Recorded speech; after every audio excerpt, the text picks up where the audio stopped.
তোমরা সবাই কেমন আছো? নিশ্চয়ই খুব ভালো আছো। আমিও বেশ আছি। আজ এই ভালো থাকার পিছনে না অনেক কটা কারণ আছে। জানো তো, আর একটা দিন পর আমার পিকুর জন্মদিন। আমার অনেক দিনের ইচ্ছা ছিল এরকম একটা মাটির থালির সেট কেনার, কিন্তু জানো তো ঠিকঠাকভাবে চোখে পড়েনি।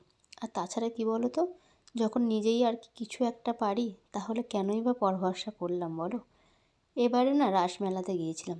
সেখানে এই মাটির থালাবাটিগুলোকে দেখে মনের সেই পুরনো সুপ্ত ইচ্ছাগুলো আর কি জেগে উঠেছে, যে না, মাটির থালা বাসন যখন পেয়ে গেলাম, নিজেই একটু চেষ্টা করে দেখি না কতটা কী করতে পারি। আসলে কি বলো তো, কিনলেই তো কেনা যায়, তাই না কি?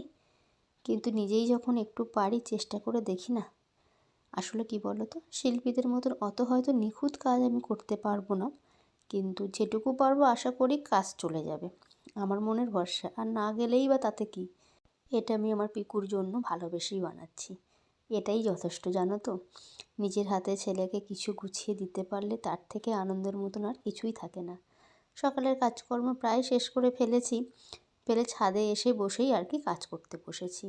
আসলে জানো তো, রোদটা বেশ সুন্দর আছে।